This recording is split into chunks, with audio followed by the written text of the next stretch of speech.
Doctor? Yeah, ready. Hi, a very good evening to one and all. Thank you so much for joining. This is our SIMS Hospital Facebook Live. We're going today. We have an expert with us today. This is every Wednesdays and Saturdays between 4:30 and 5 o'clock in the evening, where we discuss about various topics about diseases and illnesses and creating awareness, especially to let the public know what kind of expert service that we have and expert treatment that we have in SIMS Hospital. Thank you so much, Doctor, for joining us. Thanks, Today, Arjun. in topic of discussion is brain tumor. Before I could get to the topic, I would like to introduce the doctor today.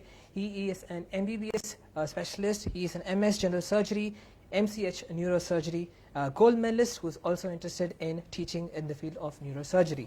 Dr. Vishwaraj, Senior Consultant and Neurosurgeon, thank you so much for joining us. Welcome Pleasure. to the show, Doctor. Pleasure. Today, he's been part of the medical science about 14 years now, and has been part of the SIMS Hospital for the past 5 years, and being part of the path-breaking field of work right here at the hospital. It is an amazing privilege to have him here and sharing his knowledge with us today in the field of science, in the field of medical science. Of course, the topic of discussion today is brain tumor. Doctor, before I could get into the topic of the brain tumor, I would like to ask a couple of personal questions, if that is okay. You're not the first generation doctor, right? Your father is also a doctor, especially from the army. Yeah. Could you share a little bit about him as well and your story? My father is an ophthalmologist. He was in army. Now he's retired. So a sense of service was always in my heart. And he wanted me to become an ophthalmologist, but I wanted to work behind the retina, that is the eye. So I landed up in neurosurgery, Right. something which I really love. But why, doctor? Why neurosurgery? Is there a specific reason behind it? Or? Yeah. See, last 15 or 20 years have been extremely satisfying for the field of neurosurgery. We have had enormous innovation, and the outcomes and the results and the procedures which we could have not even imagined 20 years back, we are able to do now. Wow. So this is something we are in a very exciting era in neurosurgery. Right. Lot of diseases we are able to manage, treat better, which were not even, nobody could even think 20 years back. So I was in a correct time where I could choose neurosurgery, and I had the fortune of working in a hospital where there really were very good neurosurgeons. So I just followed their footsteps. Awesome. Thank you so much for that, doctor. Sure. Let's jump into it and ask the first question, of course, the obvious question. What is brain tumor? When you hear the term brain tumor, there's a sadness, a gloom behind it. Everybody is scared. You hear it in movies, or whenever you hear this term brain tumor, either somebody has succumbed to brain tumor, and that is the way you come to know it. Right. So a lot of things have changed in the last 20 years, and unfortunately the information has not been sent to the general public in the same way what has happened in the last 20 years in my field. Neuro-oncology, like the field which deals with brain tumor, is my field of interest. Right. And rightly said, I'll try to explain brain tumor in a very layman term, so that all of us can understand what exactly we are dealing with. Yes. Now just imagine a garden, and it is full of lush green grass. That's how your brain is with all the neurons. Okay. Brain tumor is that weed which is not supposed to be in the garden but has now come up. Now the weed can be bad, it can spread and damage the normal grass, and the garden looks completely disarrayed. Similarly, brain tumor is some cluster of abnormal cells which start coming up and start growing in your brain, and it starts affecting the function, the location, the neurons which start getting affected. So as a weed can be of two types, it can somehow manage and not affect the garden. Similarly, there can be some brain tumors which may not be very bad for the body, but they are existing and have some effects on it. So brain tumor, whenever you hear this term, don't automatically jump into a word that is associated with cancer. Right. Brain tumor is not cancer. Brain cancer, what we say as a malignant brain tumor, is part of the brain tumor. Right. So brain tumors are of different types, and there are many types of cells in the body. So just to give you a certain idea, if the neurons are having some abnormal clusters of abnormal neurons, we call it as glioma. Okay.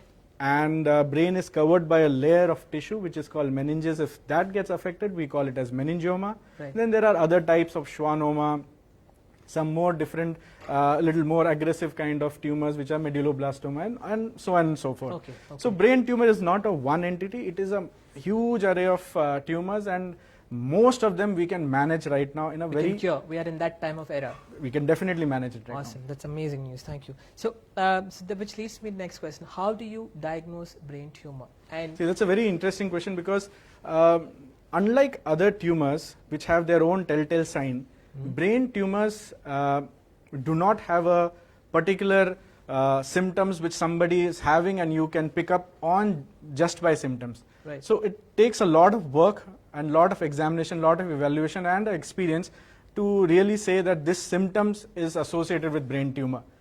But in general, a brain tumor patient will have certain symptoms which are very common, like they will come with headache. That headache is also very, can be morning headache. They will have vomiting. Sometimes this vomiting is not associated with nausea. Right. Nausea is something which you feel before the vomiting comes. So this will be a sudden vomiting. Right. So if somebody is having sudden vomiting and the headache is getting relieved by vomiting, this is one of the clue for us to look if there is something in the brain which is causing it. The other most common feature, symptoms are seizures, or if the brain tumor is in certain location which is causing the damage of the function. Right. Like if we have certain areas in the brain which controls the speech. Right. So if the tumor is in that area, the speech will be affected. Okay. I'll tell you one very, from a case you will be able to understand. Yes, please. Almost 5 years back, we had one gentleman from Singapore. I think he was an investment banker. Right. So he came to our OPD and he had no complaints. He was walking, he had no issues, no headache. Okay. So his wife was along with him and he said, "Doctor, he has some problem. There are two things I have noticed. He never does any mistake in calculation and his handwriting is changing." So these are certain cues which most of us will ignore. Okay, I am getting old, so maybe my handwriting is, I am getting worked up, I am stressed, my handwriting is changing, or my calculation, because I am getting old. We tend to associate certain age factors with these symptoms. Right. But in that gentleman, he had a tumor which was actually pressing on the area of the brain which helps us in doing abstract calculation and control our hand movement. Right. So we did an MRI. I'll come to. Yes, please. So that is the symptoms are variety. Right. So it's very pinpoint. One classical symptom which always creates a suspicion is a seizure.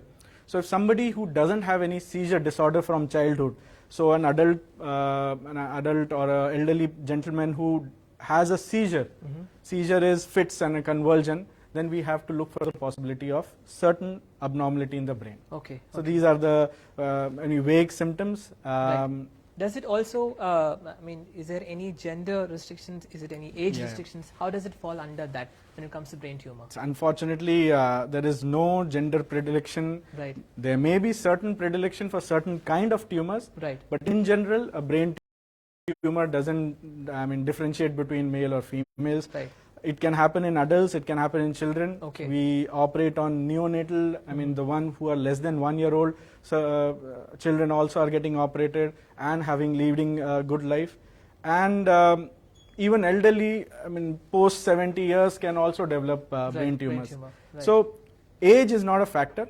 It's mainly the symptoms it's a headache which is not getting relieved by any medicines. You are having vomiting, you should come to a hospital and get yourself checked. Right. Most of the times it doesn't turn out to be, but we as a field of neurosurgery, we are trying to pick out those patients who can be treated much earlier rather than on a later stage. Doctor, it was very interesting when you shared about the case study.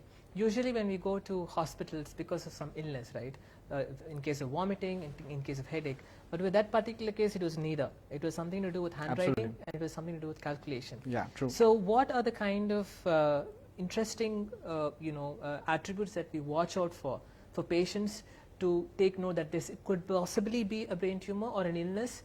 What are the things like handwriting? What are the other things that we can take notice for? Interesting. It's a question which we also try to find out. Is there any spectrum of symptoms which we can associate brain tumor? Unfortunately, no. No. Okay. What I gave you as a case is just how vague the symptoms can be, and still, Affected us. so it is of no point right now to find out what exactly, if I am having this symptom, I might be having a brain tumor. That's not the case. Okay. But if you are having a headache which is not going away, if you are developing or you are having a seizures or vomiting which is not getting explained, or some visual challenges, or you are feeling that your function is getting affected, some cognitive function is getting affected, you might as well get yourself checked. Awesome, great. So this is my next question, which leads us, what are the treatments available for brain tumor?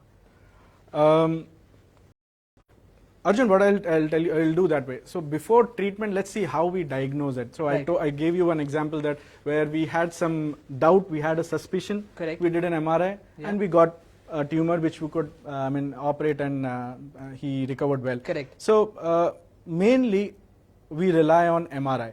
Now 20 years ago MRI was not very common. It was there but not very common.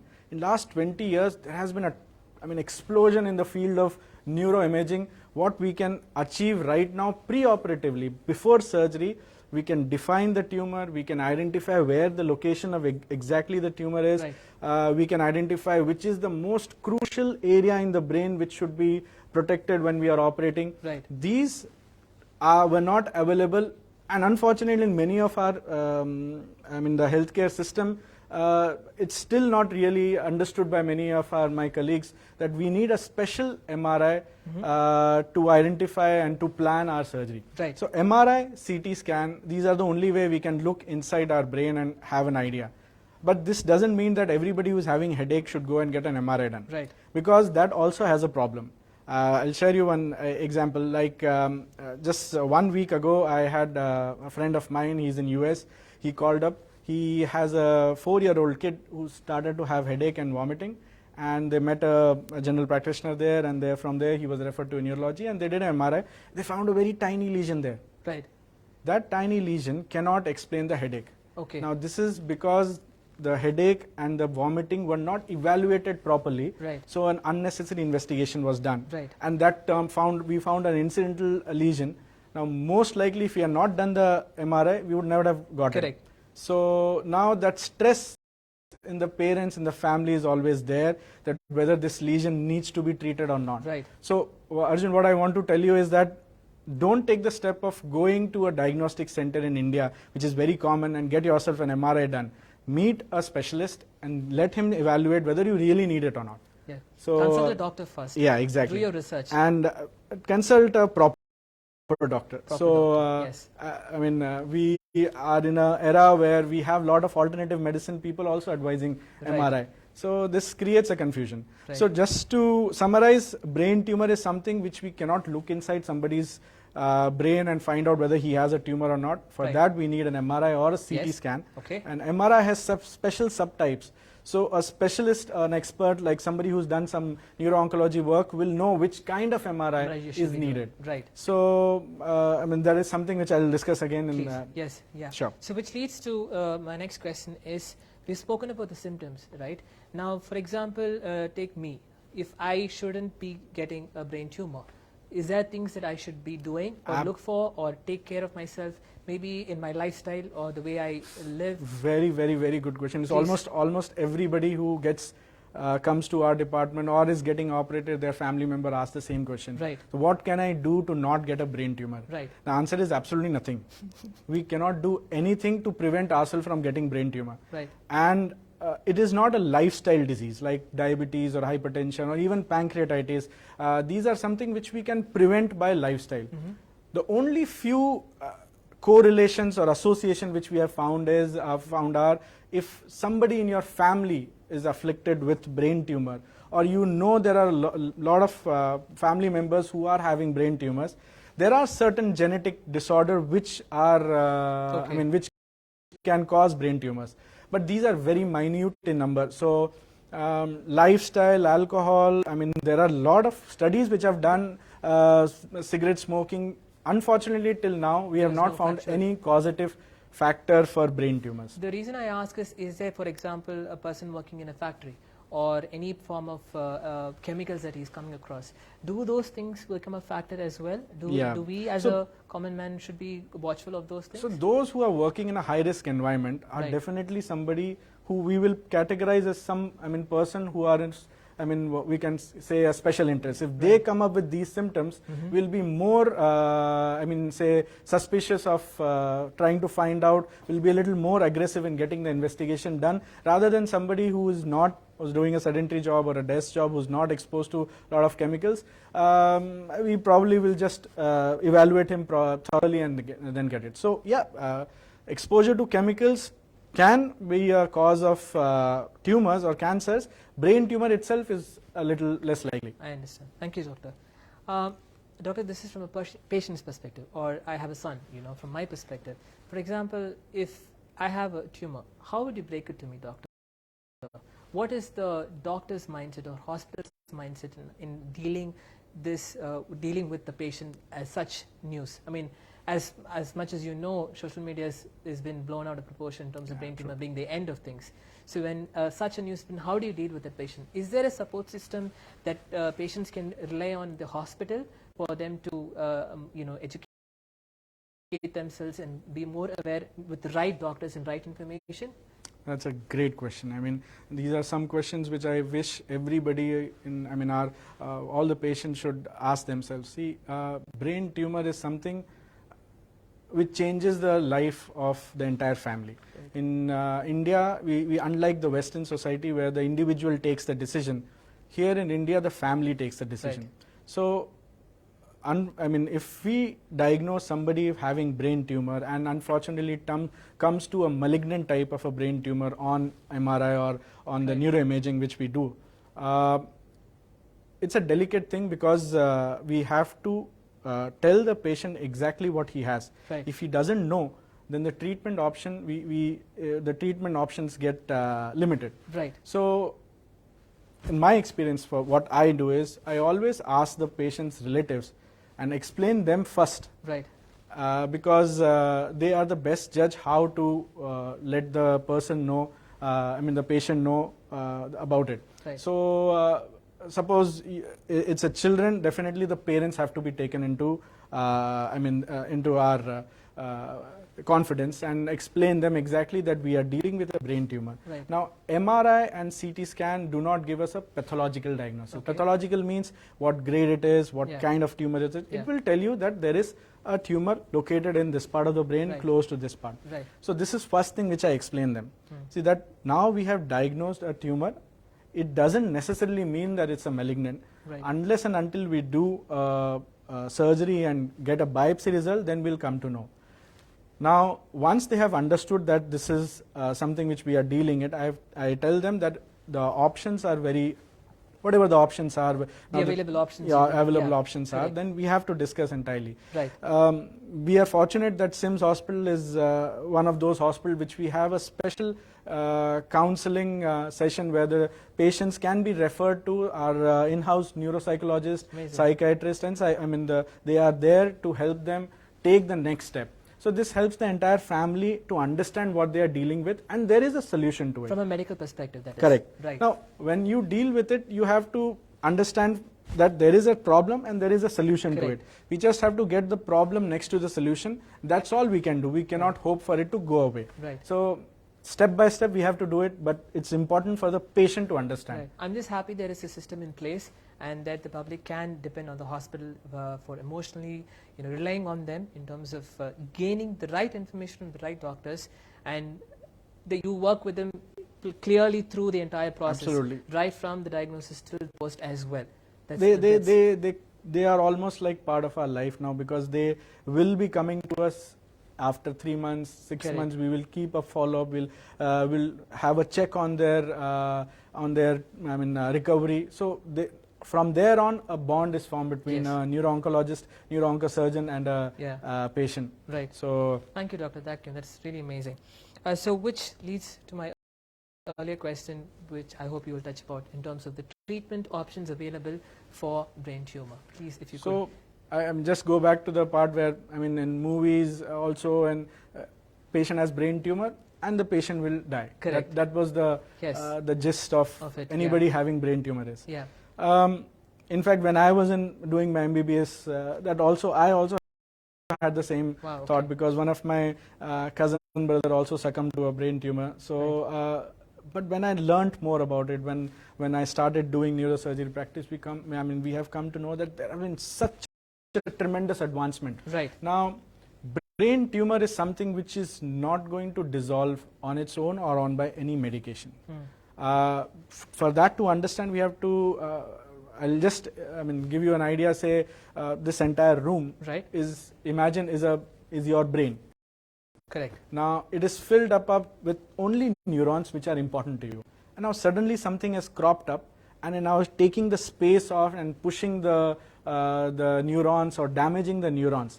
Now the challenging part is that unless and until we remove that part, remove that abnormal cluster of cells, the further treatment will not be effective. Okay. So the first step of brain tumor is to get operated and get the volume of the tumor down. Okay. Now volume is important because certain areas of the brain are inaccessible. Right. Although inaccessible locations are reducing to very few, most of the brain tumors are now accessible with proper planning, but the volume reduction is more important. Unless and until we reduce the volume, the further treatment like chemotherapy or radiation therapy will not work. Okay. So surgery is the first goal, first step. Our goal is to, our motto in our department is that the patient should be safe first. Okay. This is the term which we use.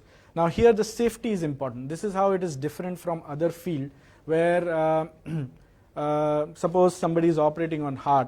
So we have monitors which will give us an idea that okay, BP is dropping, I have to quicken up my pace.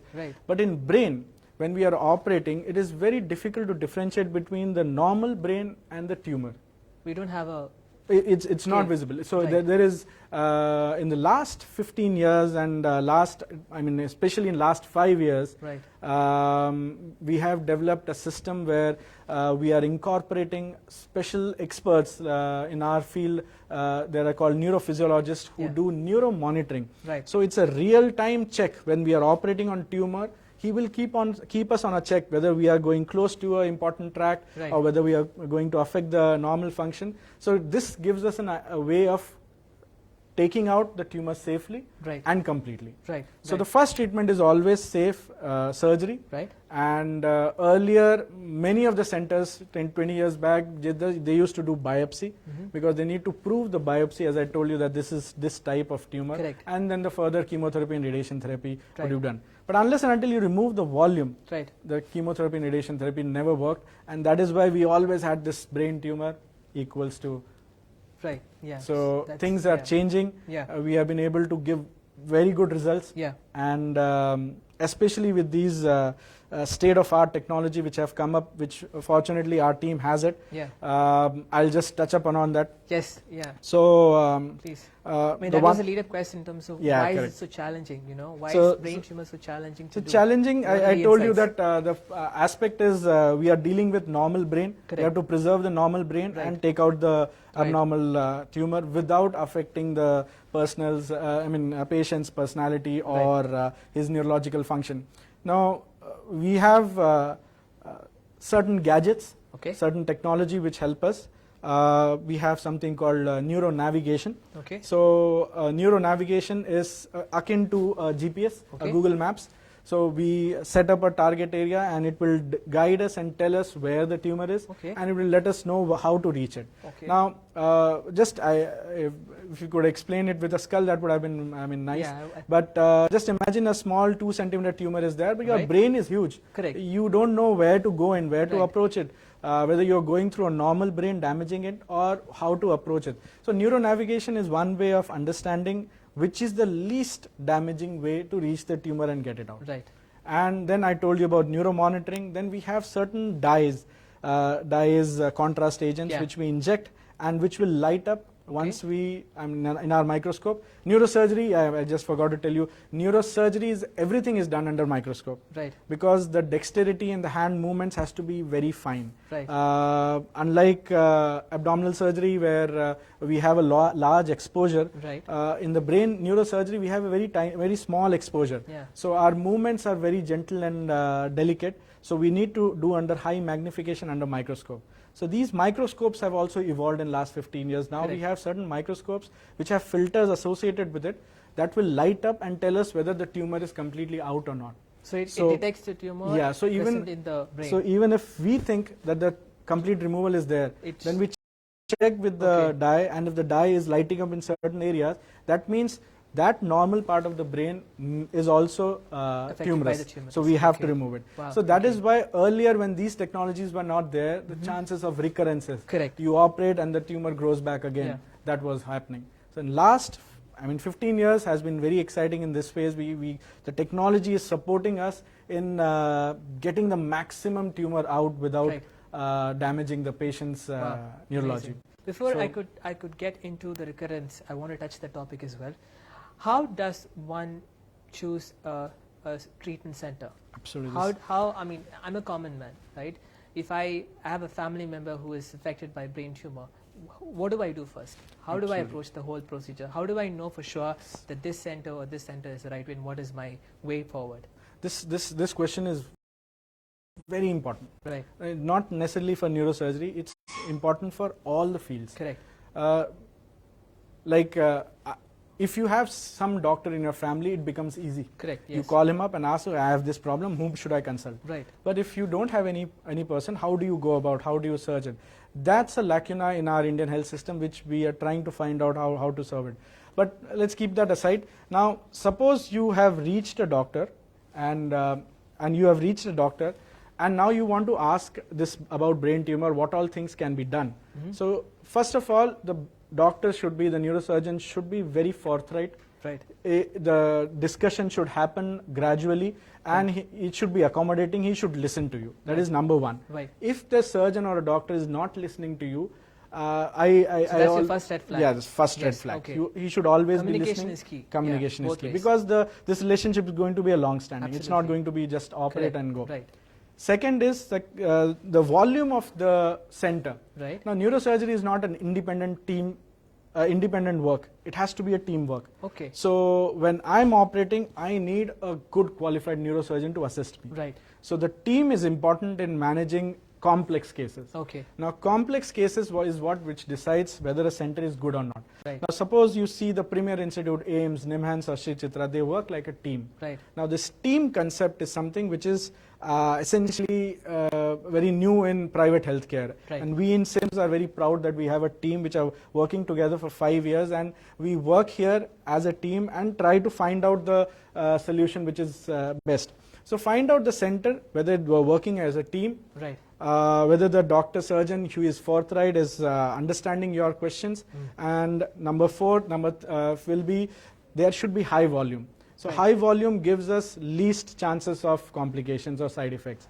High volume in the sense? High number of surgeries of brain tumors which are operated in that institute should be high. Institution. So the more you do, the success rate, the outcome, the results, the refinements will be much better. Right. Number 5 will be associated units. Like we need to have a very good radiology team with us. Right. So if a neuroradiologists are very good, they will help us immensely. Right. So a center should have a good radiology team, a good ICU setup, and definitely these gadgets which I told you, whether you are going to use neuronavigation, neuromonitoring, and these contrast dye, all these things are very important. Right. Now, after coming to this, then then you should understand what is the field of interest of that neurosurgeon.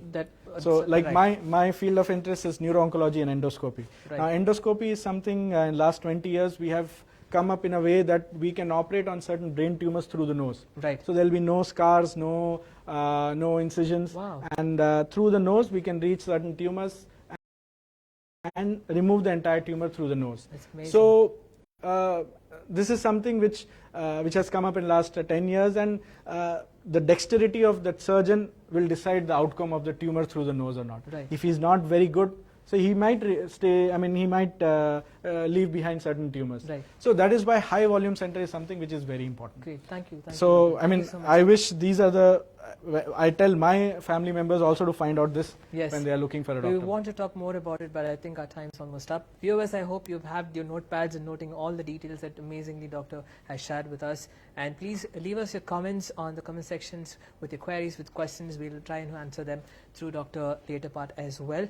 But this is it. We've been doing this interview sessions for every Wednesdays and Saturdays on our Facebook Live, which is from the SIMS Facebook page. Hope you had an amazing time. Thank you so much, Doctor, for joining us and sharing your insight. Sure. It was absolutely enlightening for me, and I hope the same is with them as well. Thank you, Doctor. Thank you. Thank So you. I just want to say that brain tumor is something which we Yes. can defeat now. Yes, we so can. Yeah. if don't be scared, come to a specialist. We will manage. Thank you, Doctor. Thanks. Thank you.